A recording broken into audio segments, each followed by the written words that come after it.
नमस्कार दोस्तों, ACC preparation के यूट्यूब चैनल में आप सबका स्वागत है। दोस्तों, हम लोग एनसीईआरटी साइंस क्लास 9 और 10 की पढ़ रहे थे, यानी कि कक्षा 9 और 10 की एनसीईआरटी की जो विज्ञान की किताब है, जो साइंस की बुक है, उसको हम लोग कवर कर रहे थे। पहले हम लोगों ने उसमें बायोलॉजी और केमिस्ट्री के सेक्शन को देख लिया है। अब हम लोग फिजिक्स के सेक्शन को देख रहे हैं, जो कि हमारा धीरे धीरे अब सिलेबस कवर होने के आगे हम लोग अग्रसर हैं। ठीक है, जो हम लोग चैप्टर कल पढ़ रहे थे, उस चैप्टर का नाम था विद्युत चुंबकीय प्रेरण, या आप कह सकते हो कि विद्युत धारा का चुंबकीय प्रभाव। ठीक है, विद्युत धारा का चुंबकीय प्रभाव कहने का मतलब ये है कि जैसे एक चुंबक लोहे को आकर्षित करता है या लोहे को अपनी तरफ खींचता है, तो क्या ऐसे ही इलेक्ट्रिसिटी या विद्युत भी ऐसा ही व्यवहार दिखाती है अथवा नहीं दिखाती है। इसके विषय हम लोग चर्चा कर रहे थे। ठीक है, कल हम लोगों ने कुछ रूल्स को पढ़ा, कुछ नियम हमने देखा। हम लोगों ने फ्लेमिंग का नियम देखा, मैक्सवेल का नियम देखा। अब उसी टर्म्स को या इसी टॉपिक को हम आगे बढ़ाते हैं और अपने जो भी टॉपिक्स हैं उस विषय में हम लोग चर्चा करते हैं। ठीक है, देखिए अगला हमारा टॉपिक है विद्युत मोटर। समझते हैं विद्युत मोटर है क्या। देखिए, विद्युत मोटर से हम सभी परिचित हैं। जैसे कि अगर कभी आप घर में रहें या कहीं आपको जब भी पंखे की जरूरत पड़ती है तो आप क्या कहते हैं, फैन चला दो। ठीक है, हम लोग फैन ऑन कर देते हैं, फैन ऐसे ऐसे घूमने लगता है। क्लियर। फैन के बाद बात करें, अगर जहां भी इलेक्ट्रिसिटी यानी कि लाइट देने के पश्चात आपको हवा मिले या आपका कोई मशीन चलने लगे, तो उन सभी घटनाओं में हम कहते हैं कि लाइट के कारण यानी कि विद्युत के कारण हमें आदमी जैसा काम मिल रहा है या मनुष्य जैसा काम मिल रहा है, तो इस काम को हम क्या कहते हैं, यांत्रिक ऊर्जा। क्या कहते हैं, यांत्रिक ऊर्जा। ठीक है, क्या कहते हैं, यांत्रिक ऊर्जा। जब विद्युत ऊर्जा को यांत्रिक ऊर्जा में बदला जा सके या विद्युत ऊर्जा को यांत्रिक ऊर्जा में बदलने के लिए जो रिस्पॉन्सिबल होता है या जिस यंत्र का प्रयोग करते हैं, उसको हम कहते हैं विद्युत मोटर। ठीक है, क्या कहते हैं, विद्युत मोटर। बात को समझिएगा। देखिए, विद्युत ऊर्जा मतलब ये है, मान लीजिए आपने क्या कहा, तार लगाया आपने। ठीक है, तार लगा दिया, किस में लगा दिया, फैन में। ठीक है, फैन मतलब पंखे में आपने क्या किया, तार लगा दिया। जैसे ही आप स्विच ऑन करेंगे, पंखा आपको हवा दे देगा। ठीक है, हवा दे देगा, यानी कि ये हवा हम लोग हाथ से भी कर सकते हैं, तो इस हवा को क्या कहते हैं, यांत्रिक ऊर्जा।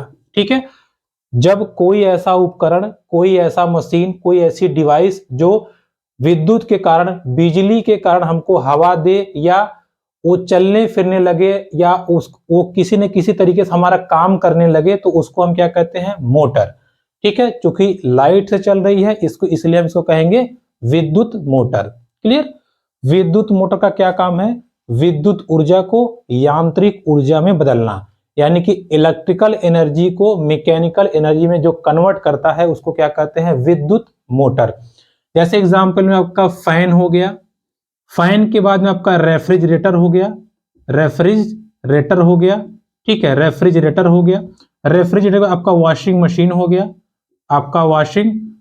हो गया। ये सब ऐसे कुछ मशीन है या ऐसे कुछ उपकरण है जिसमें हम लोग जैसे ही इधर से इलेक्ट्रिसिटी देंगे, यहां से अपना काम करने लगेगा।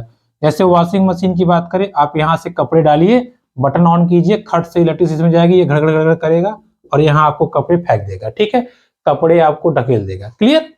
तो इस बात को समझे रहिएगा, विद्युत मोटर का क्या काम होता है। विद्युत मोटर का काम होता है इलेक्ट्रिकल यानी कि विद्युत ऊर्जा को यांत्रिक ऊर्जा में बदलना। ये आपको एग्जाम में पूछता है। क्लियर। विद्युत मोटर में एक देखिए, ऐसे लोहे की एक ऐसे क्रोड होती है, लोहे की नर्म क्रोड होती है, लोहे की नर्म क्रोड। ठीक है, क्रोड मतलब टुकड़ा, और इसके चारों तरफ ऐसे तांबे के तार ऐसे लपेटे रहते हैं। ठीक है, इसके चारों तरफ तार लपेटा रहता है, जिसकी वजह से इसको हम क्या कहते हैं, आर्मेचर। क्या कहते हैं, आर्मेचर। तो विद्युत मोटर में कौन चारों तरफ घूमता है, आर्मेचर। आर्मेचर विद्युत के कारण चारों तरफ घूमता है, जिसकी वजह से उसमें बल उत्पन्न हो जाता है, और यही बल जब कार्य में आता है तो हमारा एनर्जी का रूप ले लेता है, और हम क्या कहते हैं कि विद्युत ऊर्जा आप कह सकते हो यांत्रिक ऊर्जा में बदल जाती है। क्लियर हुआ? ये किसकी बात हो गई? विद्युत मोटर की। देखिए बाकी हमको संरचना नहीं पढ़नी है, हमें महाभारत थोड़ी लिखना है। हम हाई स्कूल या इंटर का एग्जामिनेशन रिटर्न तो देंगे नहीं, हमें केवल कंपटीशन लेवल तैयारी करनी है। तो हमें पॉइंट पकड़ना है। विद्युत मोटर क्या होता है हमने समझ लिया। विद्युत मोटर में कौन होता है? आर्मेचर, जो घूमता है, जो इलेक्ट्रिसिटी को यांत्रिक ऊर्जा में कन्वर्ट करता है। और इसका मेन काम क्या है? मेन काम ने आपको बता ही दिया कि जो लाइट होती है, लाइट एनर्जी मतलब सॉरी इलेक्ट्रिकल एनर्जी, उसको हम कन्वर्ट कर लेते हैं मैकेनिकल एनर्जी में। क्लियर? एग्जाम्पल आपको यहाँ पर दिखा है। ठीक है, चलिए अब देखिए विद्युत मोटर के बाद हम बात करते हैं। देखिए किसकी बात करते हैं? ये चैप्टर जब से शुरू हुआ है तब से आप देख रहे हैं कि लाइट यानी कि जो इलेक्ट्रिसिटी है, जब वो किसी यंत्र में जा रही है, किसी वायर में जा रही है, किसी मशीन में जा रही है, किसी कुंडली में जा रही है, तो वो एक चुंबक की तरह व्यवहार कर रही है। किसकी तरह? चुंबक की तरह। कल की वीडियो में मैंने आपको बताया था, जब किसी वायर में, जब किसी तार में अगर लाइट या इलेक्ट्रिसिटी प्रवाहित होती है तो उसके चारों तरफ एक मैग्नेटिक फील्ड यानी कि चुंबकीय क्षेत्र बन जाता है। ये चुंबकीय क्षेत्र जो बनता है, इसके विषय में किसने बताया था? क्रिश्चियन ऑस्टेड ने। ये कल हमने डिस्कस कर लिया था। अच्छा चलो वो ठीक है। बाद में वैज्ञानिक आते हैं माइकल फैराडे। देखिए इनका नाम ध्यान रखिएगा, माइकल फैराडे। ठीक है, ये विद्युत के क्षेत्र में इनका बहुत बड़ा योगदान है, माइकल फैराडे। इन्होंने क्या किया? इन्होंने कहा अच्छा भैया, ऑस्टेड ने क्या कहा था? अगर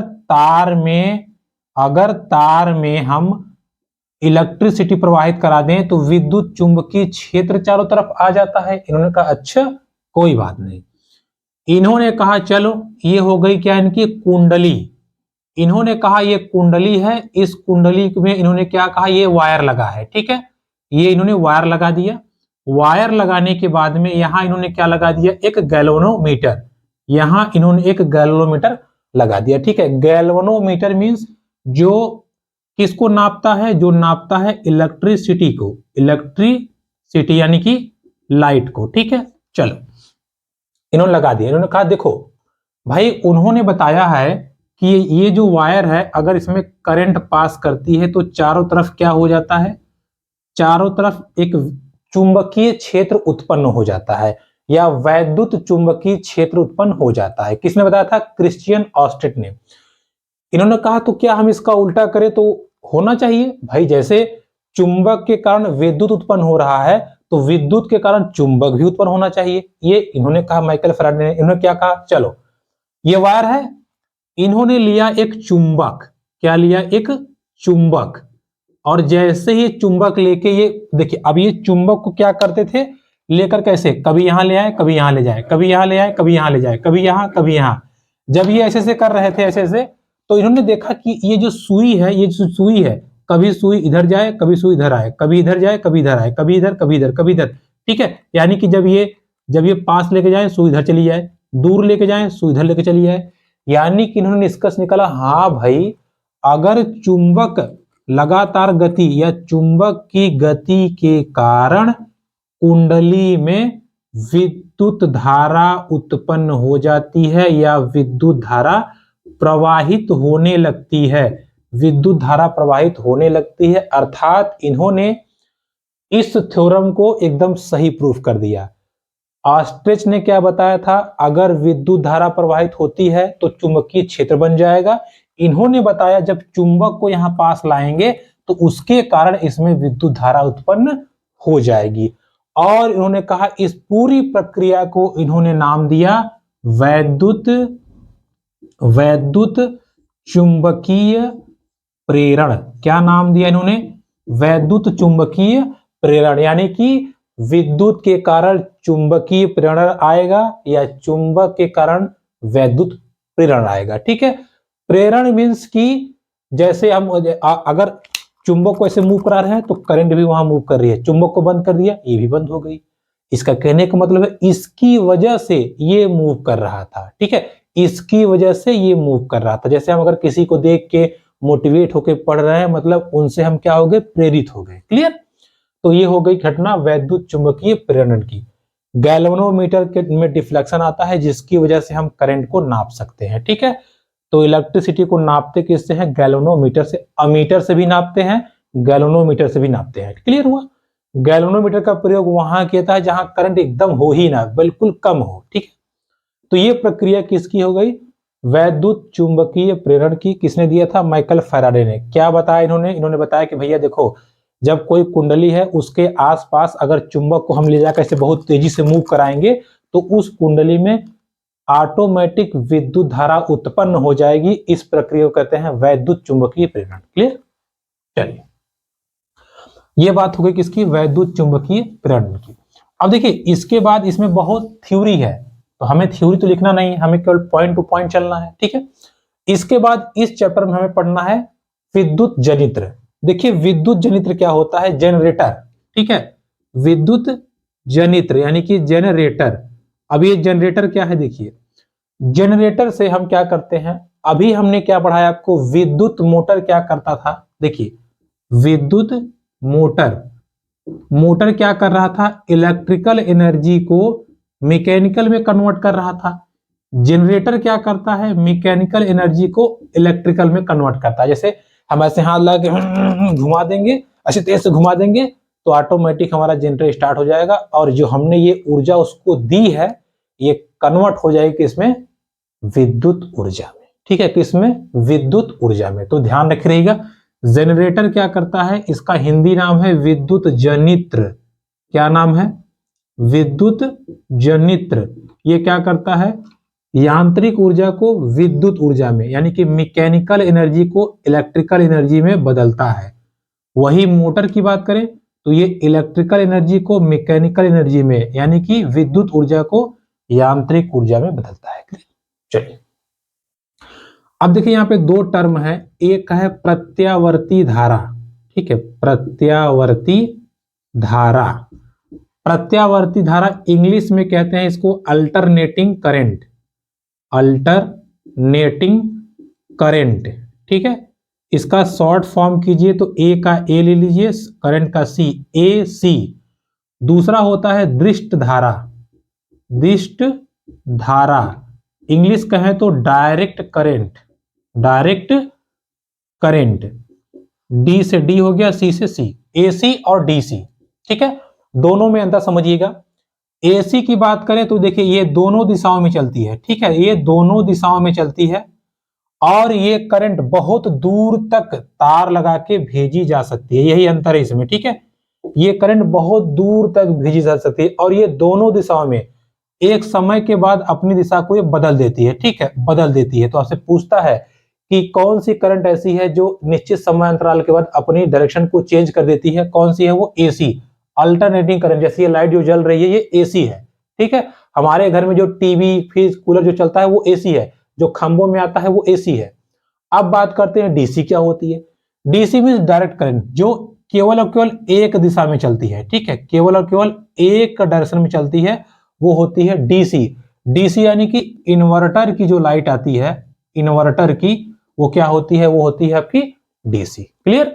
तो ये बात हो गई एसी करंट और ये बात हो गई करंट डीसी करंट की। क्लियर हुआ। तो दोस्तों आज का हमारा फिजिक्स का चैप्टर पूरी तरह से कंप्लीट होता है, यानी कि हम लोगों ने क्लास 9 और 10 के बायोलॉजी, केमिस्ट्री और फिजिक्स को कवर कर लिया है। वीडियो पसंद आई तो please like, comment, share, subscribe मेरे चैनल। धन्यवाद।